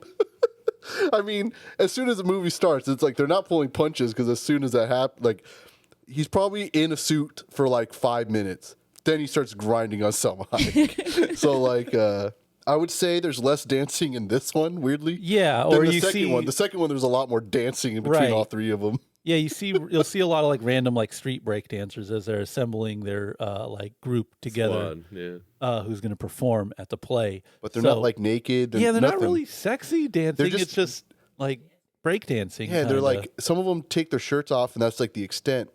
The only person I think that really gets fucking almost naked is Channing Tatum again, right? right. Well, this is the only installment that doesn't have nudity, right? The other two do. No, there's no. the first one, there's like a penis. There's not really. Well, he's pumping okay. himself up. Again, weird. But you don't see like you don't see his body with his dick, like his face. It is more likely than not a prosthetic penis in a penis pump, like blurry foreground, and you see the kid Yeah. looking at like, I don't know, 3/4 of a penis in a penis pump being pumped up because he's so weirded out by what's happening. And I think there's some like stripper titties in the first one because they hang out with lady strippers. But the second one, I don't think there's any like dong. Yeah, there's no dong. Is Yeah, there but I any- said nudity. Like, no, there's no real nudity. Oh, okay. The first one, there's boobs. That's it.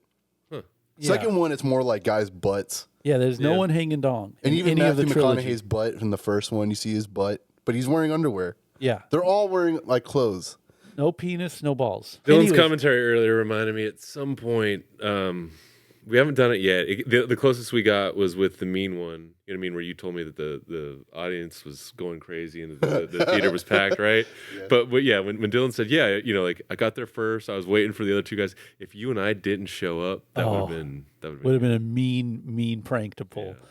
I don't care. I said Right. I would That's watch true. It would have been the wrong guy to pull it on. Yeah. You could have pulled it on me. Like, yeah. mind you, I walked up those stairs alone. It's not like those ladies stared me down as I like I could tell they were laughing because I walked up with my soda and my popcorn. So it's not like I was like, they knew I was in there for the movie. I don't think they were like, oh, this guy snuck In into for the this. long haul. Yeah, I'm like, I'm here to enjoy Magic Mike 3, baby. I'm a fucking fan. Yeah, I did have to go up to the concession stand and say, "One for Magic Mike, please." Just one. I bought it on my phone because I thought I'd be late. But no, I face-to-face interaction, one for Magic Mike, please. I don't know where else to put this in, but I will say that the like a lot of that free improvisational dialogue stuff has a charm to it. I think in general, the acting and the characters and the chemistry has some charm. You like seeing Salma Hayek and Channing Tatum. Channing Tatum is very funny as a person. Yeah. I've not seen him like act in anything and been like, that was dialed in. Like he's a charismatic fella, and not just for the penis wiggling. Let me tell you, just him just making chit chat, kind of making shit up is great. Favorite line in a movie this year. He's sitting on the plane with Salma Hayek, and she's like, trying to give him a sandwich or something. And he's peeling off all the lettuce. She's like, "What are you doing?" He's like, "I don't really fuck with vegetables." And I will not see a greater line than that in the whole movie. And she's like, well, how do you have a body like that? He's like, I don't know. Genetics. Cut. End of subject. That's fucking hilarious. Then in the second one, some lady offers some cake. She's like, I don't eat cake. I'm a cookie person. I'd much rather kill a package of Oreos than eat that cake. Yeah, he said, I'd rather kill a package of Oreo than eat that bullshit. And then the girl's like, it's red velvet. I don't give a fuck.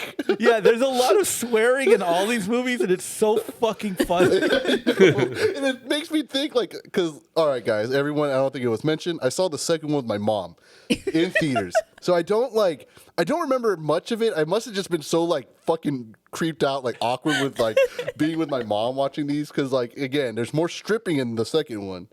So I don't remember much of it, but rewatching, like, god damn it, this is actually really funny. I think I was like also like a Channing Tatum like non-believer too at that time, because he was only in those movies, Right. Yeah, and so like again, just a good time. I would watch 3 again. Yeah, I kind of want to see it now too after I've seen the first two. You guys are Which, weird. By the way, none of these are like reliant on the other plot wise. Like they're kind of standalone. You can Especially 3. 3 dive is like in the most anytime. non-like, because 1 and 2, it's like once he leaves, Kevin Nash calls him again. It's like, oh yeah, Matthew McConaughey and the kid are doing other stuff now. Now we're just on our own. Oh, cool. Let me join you guys. on a road trip to a stripper con. And then the third one, they're not even there. They just Zoom call them. Some stuff had happened between the two movies. Don't worry about it. Yeah. So you guys almost didn't get Selma Hayek in 3. Oh, yeah? Because they cast a different actress and they actually shot a week's worth of scenes, but then she had to drop out because of a family emergency. And then they brought in Selma, which is crazy because I thought she did really well. And Yeah. I feel like she was integral to the whole thing, right down to my favorite part of the movie where she storms into the room and just goes, "You motherfucker!" That was one of the best. Like that scene got me excited. You know, like the rest. I mean, I was just kind of Who was supposed to be in her shoes? So it was a woman named, I don't know how to pronounce this, Tandiway Newton? Yeah, Tandy Newton. Okay, yeah, from Crash and Mission Impossible 2. Oh. Yeah. Her full name was Tandiwe, and they made her shorten it to sound more Yeah. Anglo. Candy. And then so recently she's been like, "No, I'm putting it back on." Yeah, Hell fuck yeah. y'all. Good. Yeah, so that's who's originally supposed to play the Selma Hayek role, which is wild. The way Selma played it, she was unhinged. Yeah. And funny. And Yeah, hilarious. in the movie they say like, yeah, she's kind of like impetuous, you know, and just kind of makes stuff up and doesn't really like think things out much, and yeah, she does a really good job being that character. This was it was slated to go direct to streaming on HBO Max, but then they're kind of like, it looks like we're taking the turn. Let's go ahead and do this Yeah, in let's get theaters. some drunk ladies coming out here. Exactly. Come on. Let's do some concessions. Yeah. Yeah. When people say Skinamax, Yeah. is that referring to like a channel? That's a genre. Yeah, Cinemax would Oh, have Cinemax. like late night on Yes. Cinemax specifically. Yes. There would be like softcore, you know, movies like, you know, intimate seduction. Can I say this? I love that she doesn't know this. She's Yeah. a pure soul. That's Yeah, let me boomer explain to you softcore pornography. Well, so I'm wondering because if it had gone straight to streaming, like, do you think they would do something like that? Like, or is that just No. not heard of? It's kind of done. Okay. You know, because like that was when it was like, you know, regular cable and not like on demand streaming. You know, it's So a they whole wouldn't different make like medium. I mean, it's R-rated anyway, right? Yeah. So Yeah, just be an R-rated movie. Yeah, it wouldn't be like After Dark, you know, kind of. Yeah, and even those like that brand of like softcore movies, you know, they never really showed. You don't hang dong in those either. No. You see the butt in the midsection and the boobs on the upper, and a lot of soap covering things up. So Yeah, it was they're almost like pretty that light. Vaseline on the lens. to Yeah. kind of give that soap opera feel. Yeah, so it like I don't imagine ladies watching this and like beating off to it. You know, I don't think it's that kind of like sexually exciting, I want to meet that freak though. dark, you know, dark desires.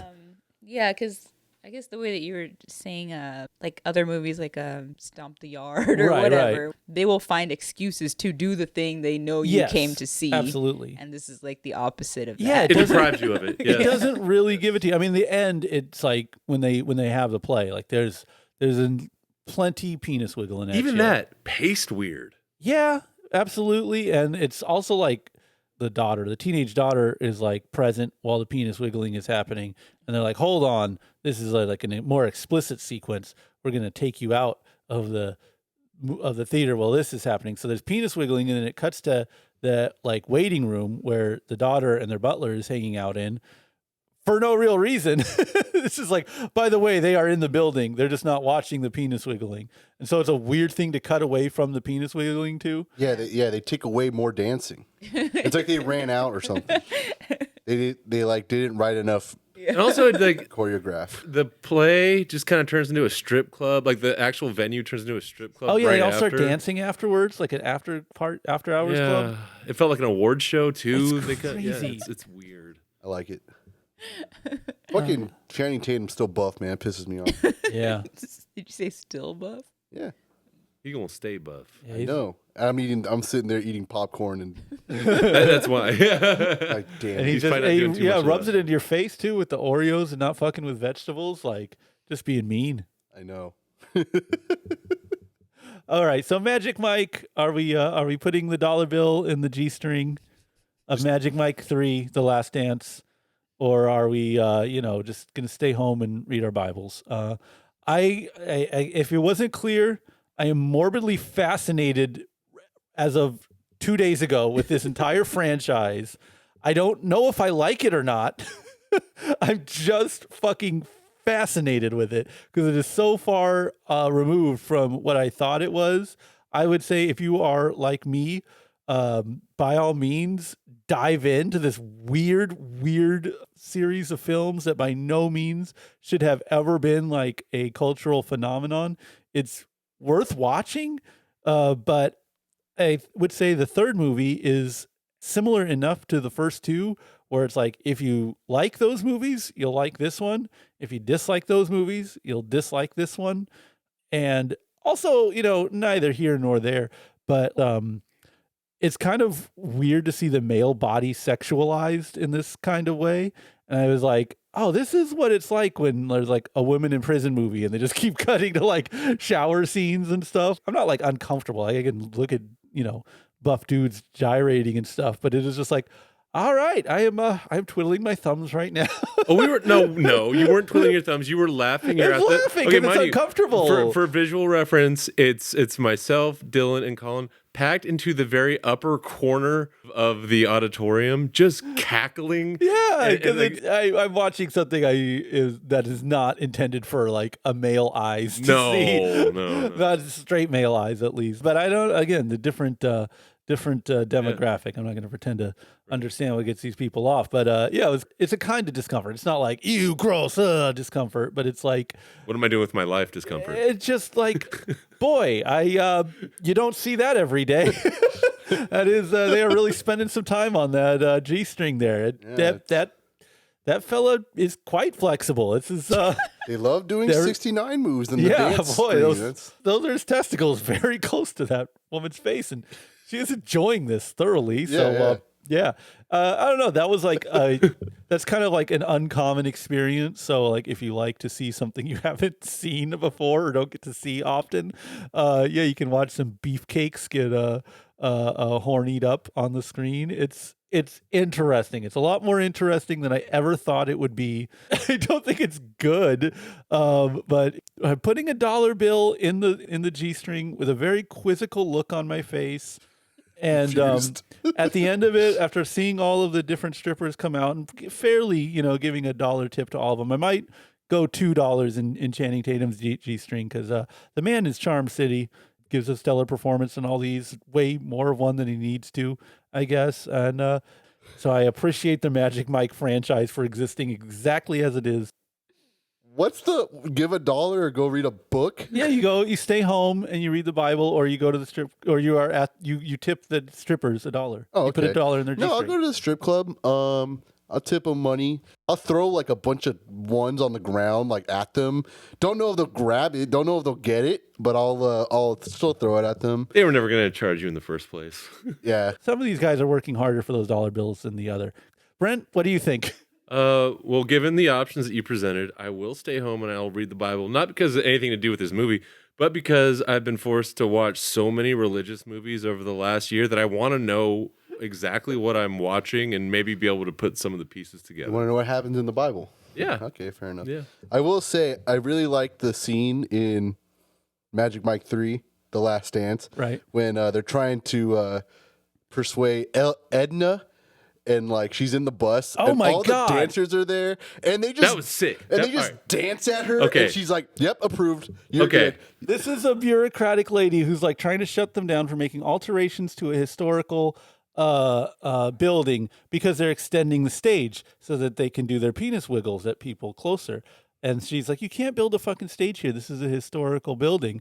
And they're like, okay, let's track where she goes. Let's memorize her bus route. Let's all incognito, like flash mob style, get on the bus on the upper level of the double-decker bus. And on her route to where she works, they start synchronized dancing at her. And thus, she approves these changes to the historical building. When they first show her doing her mundane stuff, it's like when she's in her building, like the blinds are closed and it's all gray. And then once the dancing happens, she's back in her office and like the blinds are open. It's all sunny inside. She's like smiling and she just presses approve and she's like, just like, you know, remembering the dance that just happened. If the entire movie was like that, I'm completely on board. But it was just like one scene in this weird hodgepodge of other scenes. This is one movie in a weird hodgepodge of movies. These movies are strange. God damn it. But penis wiggling changes lives. That's what I know. All you have to decide is what to do with the time that is given to you. Dylan, you watched a movie with, I think, very little penis wiggling. I've watched involved. a very sexy and very Titillating. very male dominating movie. Take us to our last movie, Sci-fi. our final film.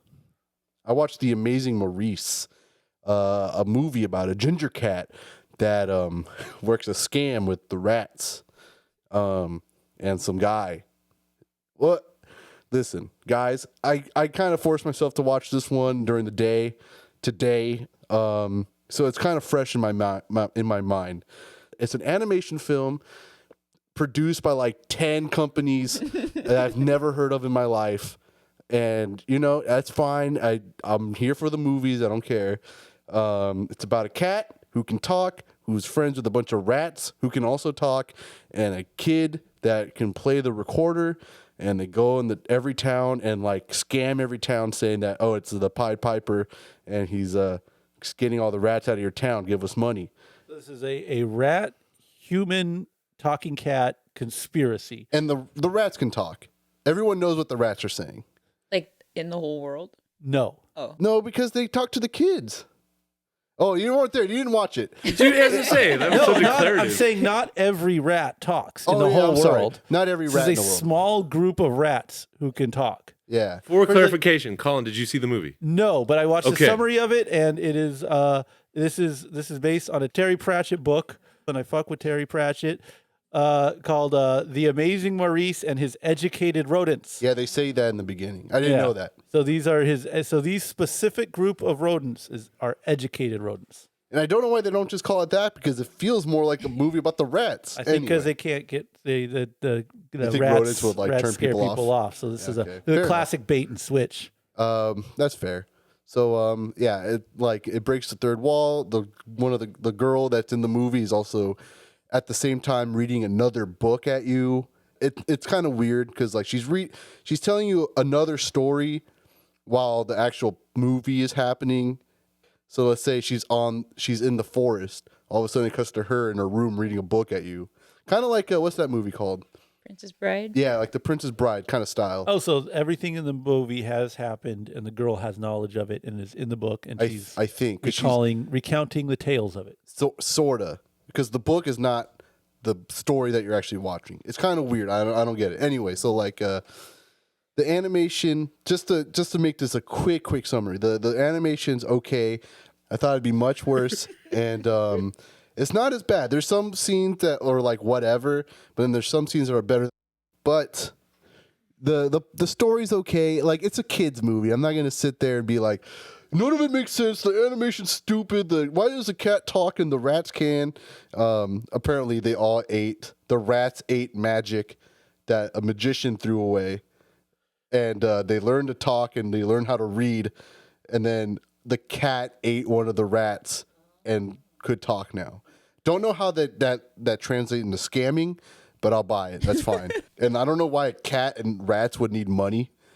Like That's what I was just thinking. Like- it's like knowledge. yeah, it's very it's very Shrekish, but like it feels like if Shrek didn't have the rights to like a lot of like fairy tales. Public domain Yeah, fairy it's tales. weird because they only do like They don't know the law. yeah, they weirdly do like maybe 3 of them or maybe even 2, but like it whatever that to be the case. But like you know, it's very easy to digest. If you're a child, I'm sure you'll have fun. I don't know if a parent, you know, some older people that were in the crowd were laughing, and I gotta say, as much as I liked it, I would never watch it again. Not because I hate it, not because I just don't. Sometimes you're just good. You know Yeah, what I they're mean? just good once. I'd rather watch Shrek. I'll be honest. If I had to compare Shrek to the Amazing Maurice, would rather watch Shrek. We'll put it up against Puss in Boots. I would rather watch Puss in Boots. It was not Puss in Boots level quality. Yes, no, it was like it's not even like Shrek 3. Not even Shrek Ever After. What's the one we saw that was really bad with Michael Cera? Oh, Pause of Fury. Pause of Fury. Oh, you know, I would rather watch the Amazing Maurice than Paws of Fury. Okay. That makes sense to me. The sound quality is way better than in Paws of Fury. And as much as I like the Paws of Fury for the soundscape of like someone's like room and like recorded on an Apple laptop, like I would rather watch the Amazing Maurice. At least Okay. like the characters are at least likable. The rats are pretty cool. There's some cool like animation with like the book that the girl's telling you. Like the animation of the book is way different. It looks like I guess like what you would like a 30s like cartoon. Okay. And they're moving and like it just looks better than the actual movie that you're watching. You kind of wish that animation was the whole movie. That's weirdly they used that mixed media thing in Pause of Fury as well, though. In his flashbacks, remember? Oh yeah, but it doesn't look like that. It Right, looks right. more like a drawing, like a Winnie the Pooh drawing or I'm something. just saying these post. I think it's Winnie the that Pooh post books. Spider-Verse stuff where they just mix all the different animation styles. Oh. But Yeah. but those animations like are quick. They're not Right, like right. they're barely there like to do anything. It's just more like here's a snake in a hat and a bow tie, and he's like hee hee hee, and then he slithers away. That's the animation that's cool. Where versus the actual rats and the cat and the kid, And the scams. they look like a poor version of Pixar movies, and it's like okay, fair enough. Like I'm not mad. Don't know if this is a British film. Everyone was British in the film. So I assume it's a British film. I couldn't figure anything out. I was looking up everything that the animation companies did, and I was coming to a blank with everything. One of them was like a Thor ripoff, but it wasn't. It was called Thor, but like you know they're trying to It's milk kids of who want to watch MCU stuff. So I suspect some of these companies involved in this might be involved in the knockoff trade. Yeah. Was there music in it? Yeah, actually, it opens up with the rats and the cats singing at the village that they're scamming, like the first village that they show. Actually, I would say the first 5 minutes was like legitimately enjoyable because the song is like, we're rats and we're bad and we're going to eat your food, shit like that, you know? And it's like the animation for that's pretty cool because it's like rats doing bad things and like all of a sudden like the rats are coming out of people's shirts and they're like, ah! And it's like, oh shit, that's cool. I would say that's like the best part of the film. The rest is just okay. I would say I liked it. Weirdly enough, the voice acting is not as bad as you would think. Like, it doesn't really feel like a lot of people like were phoning it in or like not caring, like Paws of Fury. But like that's cool. I would say like if you are stuck with your kid that you have over the weekend, you could take them to that. That's fine. If you're not. And you have your kid full time, go ahead and like take them to the theater. That's fine too. I don't know. Anyway, watch it with your family. I don't care. I don't care. It's good. Put it on in the background at Easter. Yeah. Sure. It's not. I don't know. It's weird. Like the rats are cool. The fact that they made like a real cool like positive rat movie. Yeah. That's pretty cool. I'd give them that. Respect. Yeah. Brent, what do you got for us? We're going to talk a little bit about AI today and the movies. A recent investigation by Motherboard found that an increasing amount of working voice actors are being asked to sign rights away to their voices so that studios and production houses can replicate their voice using artificial intelligence in current and future productions across film, television, game development, and of course anything involving animation. Some of these contracts do not come with additional compensation or the ability to say yes or no to future projects generated using the unique vocal characteristics and qualities of each actor. Now, studios have popped up for the sole purpose of replicating any human's voice, and they can generate all of the input they need via having someone reading a script for anywhere from 10 to 60 minutes. And the cost of using these AI voice services is very cheap. Some as low as $30 a month for a regular subscription, and some sites even offering the technology for free. Now, there's obviously issues with when it comes to this. One being consent. Like there's when you have public figures. I think some of the early ones were like Barack Obama, Joe Rogan, Right. did those. Yeah. Another issue is this allows directors to get lines out of actors that they would normally shoot down, which happens all the time. You're like, I can't read My that. character wouldn't do that. Or like an agent would say, no, they can't do that. But because they perhaps signed a contract that allows for the synthetic creation of their voice, the studio could do it. The director could do it at that point. So you can fake kiss Jonah Hill. What'd you say? So you can fake kiss Jonah Hill. Yeah, from that You People movie. Oh, yeah, exactly. They didn't really kiss. No intimacy. There you go. A lot of the productions are slipping these clauses into contracts without even alerting the performer. So let's say the performer didn't have a competent attorney looking it over, which is the case, for a lot of these voice actors. Or, let's say you've worked for this company before. You could presume that it's the same contract that you had looked over before. You could just sign off without ever, understanding what you just signed. Partially because the verbiage could also use words like, instead of saying AI, it'll just say like, yeah, we're allowed to synthetically recreate your voice. And people might not make the connection that they can, take your voice, make it say something completely different in perpetuity. When George Lucas was running the trilogies and kept re-editing them. Right. Yeah, it's kind of like that thing where you just they have whole ass people who aren't alive in the movies now. So yeah. they just be popping people in. It seems like neither here nor there. And then probably the biggest issue is a lot of these voice actors are just being outright told, if you don't sign this contract, you're not getting the job out of it. I got a fucked up ethical dilemma for you. Mm-hmm. It's a Fat Albert reboot. Yes. It's an AI Cosby. Okay. Cosby gets no money. Okay. Certain percentage goes to women's causes. Is it fair game? That dovetails perfectly into where I wanted to go with this. Roles and actors that perhaps should sign over their voice rights. Fucking Adult Swim right now probably really wants Justin Roiland to do that. I don't know how that works either, though, right? If they cancel or they kick a person off of a program for like an ethical issue, can they still use his voice? Because you signed it. But the whole thing is like to ostracize a person, so you're still essentially using their talents. I just feel like you just get a different voice actor. Like there's that Morgan Freeman thing, right? Where he's like, "Oh, you can't afford me. Just get somebody that sounds like me." And it's like, okay. I mean, they've done that for forever. Where it's like, if this person can't, substitute with another human. What was that second Aladdin movie where they got just a Robin Williams type beat to do the voice of the genie? Really? Yeah. There was a bit of controversy in the VHS days. They're like, what? They didn't even get Robin Williams as a genie after that. But then he came back for the third one. Dylan, did Gilbert Gottfried never turned down any voice acting, right? Not that I know of. The last voice acting I know he did was in that Smiling People show. Oh, yeah. I never actually watched it, but I watched this part. He plays God.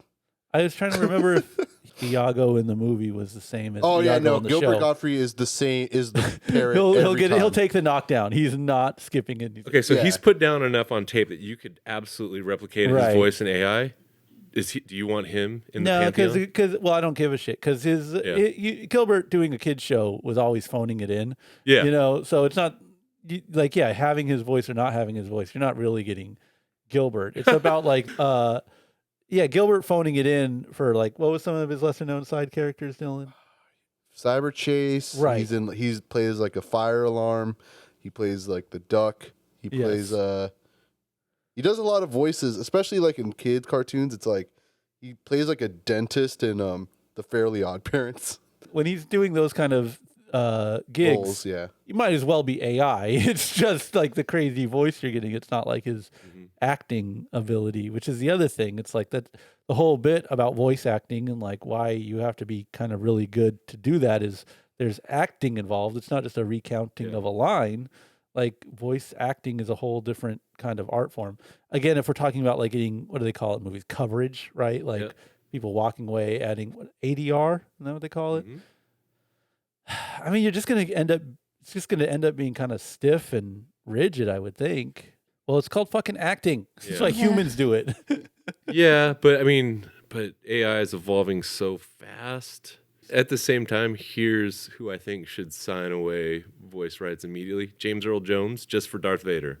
Yeah. Well, they're going to use his shit anyways. They don't give a fuck. Disney wants your shit. They're taking it. It's done. I think I've read that they've been wanting him to do that just because they're like, we don't need him to act. We just need his voice and a helmet because he's old. Yeah. Yeah. That's just fucking so bleak. Yeah, it's rude. Fucking, I think he's just rude. Just recast. But they also know their audience because the minute you, like for instance, when they replaced Harrison Ford with somebody that wasn't Harrison Ford as Han Solo in the Solo standalone, right? Fans just like weren't having it. So well, Star Wars fans being fucking weird is that is a completely separate issue to AI stuff.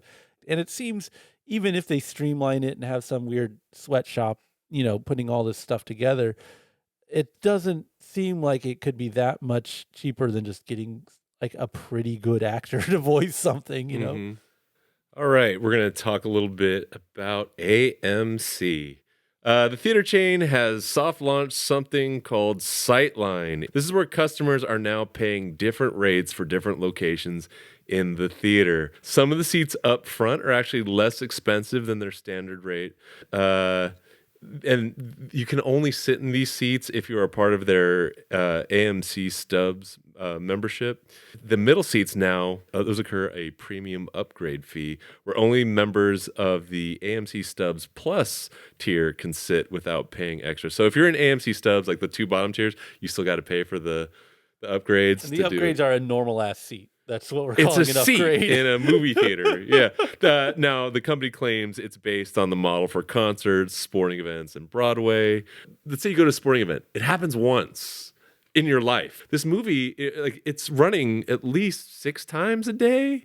You know what I mean? Right. The overhead's considerably lower. There's no variation. There's no extra accommodations. More to the point, I mean, at least, I don't know, maybe the AMCs in these locations are like real cutthroat, but like, there's often 6 people in the fucking theater. Right. So it's like if you pay for the cheap seats and then sit somewhere else because it's a fucking empty theater, are one of the fucking usher kids going to come in and say, hold up, mister? That's the issue. How do you enforce this during a movie where you need to be quiet? Hey, you got to get up and move back there. I don't know. We go to a lot of these screenings and people sneak in all the time, right? Yeah. The usher comes in, you see them like do a count and then they just shake their head and they walk out. Yeah. They don't confront people. Like it's just so convoluted and weird. Like, there's just all these levels that AMC has. They just keep throwing stuff at a wall. Like for instance, when the Batman ran, they decided to just charge $2 more. I mean, listen, I am in favor of a sliding scale, not necessarily tied to budget, but I do think that's a way to get some butts in the seats for these smaller movies. Is like, charge $3 to see She Came from the Woods. Perfect example for 80 for Brady. They're making, and this is kind of ageist in a way. They've made every screening the matinee/senior price, no matter what time you go. Fucking A. So good idea there. But charging more. Any added level of complexity is not a good idea. Right. For movies. Yeah. You want to, you want to make it as easy as possible for everybody to come and see these. And this is totally the opposite. It's not like a Disneyland problem where you're like, there's so many people. Let's make it super expensive so nobody will come. And then people do come anyway, but you're still making tons of money. You don't have that kind of demand in your theater. You need to be making like cheap seats. The more appropriate thing would be like, okay, we're going to have whoever the first 30 people get these really cheap ones, and then it gets more expensive. Like when you like getting tickets to something and like early birds, you know, whatever, it's cheaper, and then later on it gets more expensive. So if you want to see the movie, catch it earlier. There's like a sweet spot you have to hit too with stuff like pricing. It's like, well, where are the bad seats? Which ones are you going to consider bad? And are people going to, you know, like at a concert where it's like, well, a lot of people want these seats, so there's going to be demand for it. I don't think people care that much at a lot of movies. Let's say you want to watch Magic Mike 3, and then you look at the app and see, oh, well, the best seats are already taken. Are you now going to be like, I'll just watch it a different day? Or should I just sit on the side? If I wait longer, like I can get a cheaper one, or I could get better tickets on a different day. It's just too many things to think about. If you're just going to go see Magic Mike on this day, you don't really care. You're just like, I'll sit over here. But if you feel like you're getting cheated, it doesn't feel as good. Yeah, like that's a good point. Like, because like, you know, the quote unquote good seats in the middle. If you're looking at however many screens, you go, man, all the middle seats are taken. You're like, I don't want to see it that much. Yeah. And you'll just you lose a sale. Don't make this more complicated. People don't need it to be more complicated. Those mystery movie deals make money. You don't even care where you're going to sit, and you don't care what movie you're going to watch. You just know it's going to be $5. And that is like taking out all of the complications that you could possibly come up with. Dylan, if our beloved Regal goes under and you're forced to become an AMC Stubs member and you're faced with these options, are you going standard fare? Are you going discount like up front? Or are you going premium right up the middle? Where's standard fare? Standard fare is just like anywhere that's like what they consider normal seats that aren't premium, which is the middle, or the very front, which is what they consider discount. Oh, I'd be standard. Just off the sides. My favorite seat Okay. is where I was sitting during Magic Mike, which is corner. the corner behind the railing. That's my favorite seat of all time to watch any of these movies. Is there any particular reason, or are you just used to it? Just fucking away from people. Good call. So like, Okay, so you're a standard fare kind of guy. yeah, I don't care. I don't think I could ever do front two rows. No, there's no. We've all been in those had positions. to, yeah. Murder Mole especially. Sucks. Well, it's like some of the, like I think the nicer theaters now, the ones that have like 12 seats total in them for no reason, those like there's not really a front row. Front row there is different than the front row at the packed folding chairs ones. I don't know even why they have seats that close. I legit don't know why they have seats to up pack there. the room. I think there's like remember the kid in school who would like on the coldest day or rainy day would show up in like shorts and a flip flops and be like, that doesn't bother me at all. I don't see why it's cold. I think that's the guy that's going up front. We're just like, I like it. It's bigger. Okay. Yeah. Just a weird contrarian. Yeah, like, it's like in my face. I used to be that kid. I'm not gonna lie. I can recall twice that I've seen a movie way up there. The first one I will say is a more recent one. It was watching Beowulf. 3D at the Irvine Spectrum. Was it there? Hell yeah, it was. It was Beowulf. Were we all the You're way in thinking the of front? Pearl. Yes. Okay, well, whatever it is. So I wear glasses, and I'm like, oh, well, I'm close enough, and the screen is gigantic. I'll be able to watch this without my glasses. Because also it hurts my eyes because it's 3D. It doesn't work. I don't understand how you Terrible can't experience. see. Also, the greatest way to watch Beowulf in 3D at the Irvine Spectrum.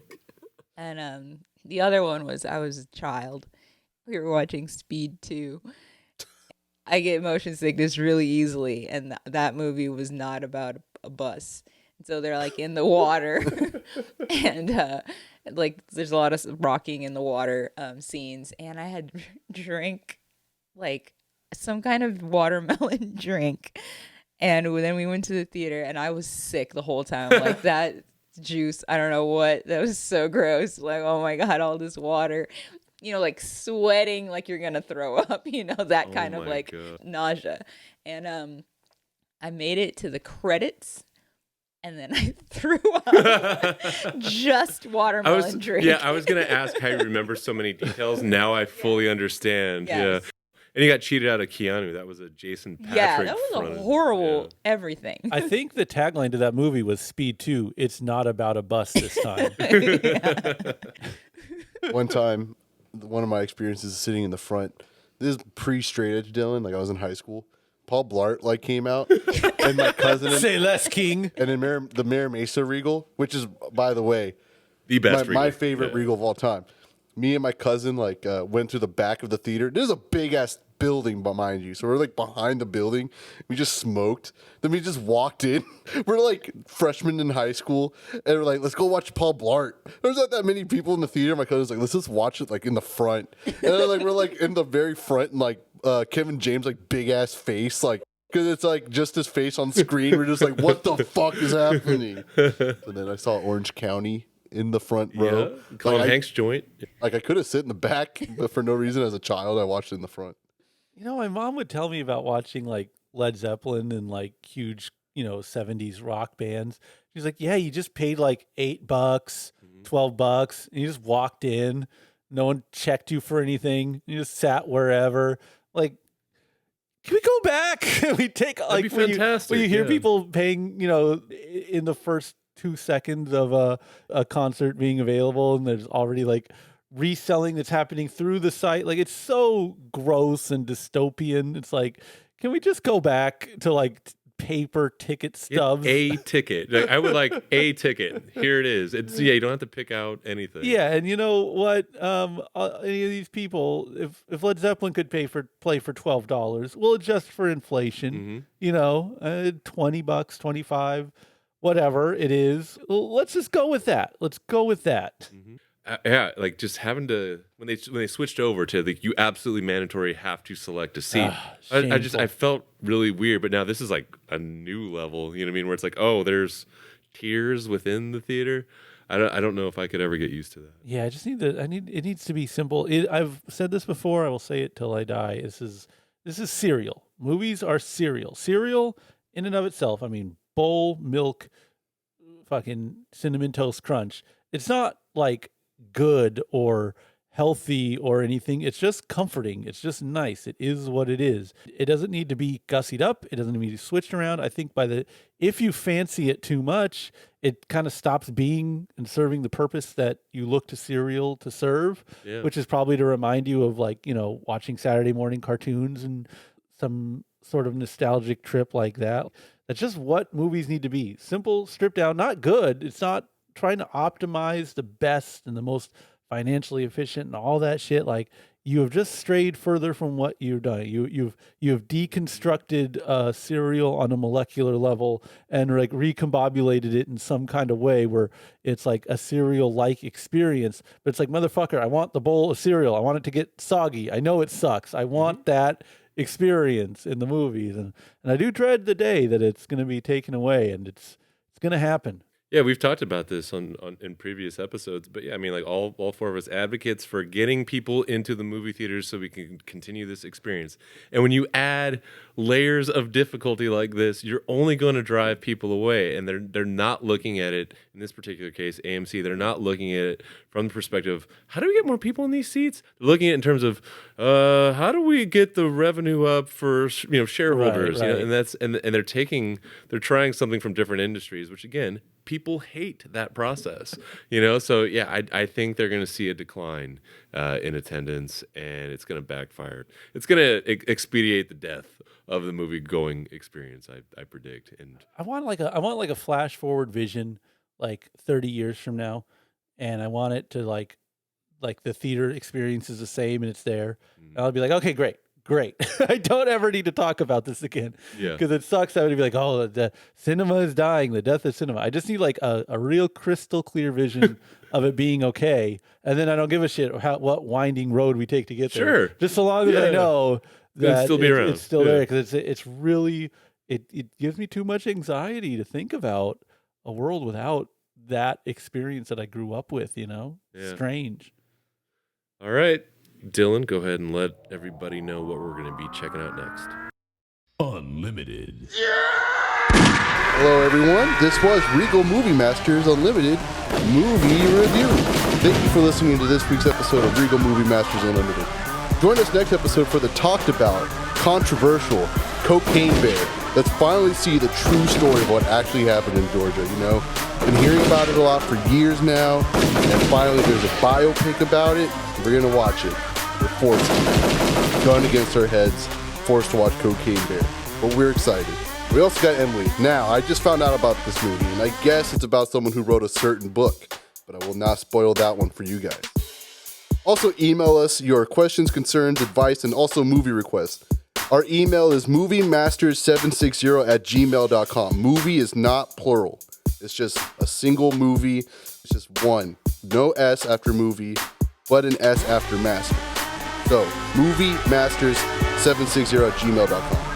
So if you got anything for us, please email us there. And please specify if you want it read on the air or even name drop. All right, guys, we'll see you at the cinema. Bye.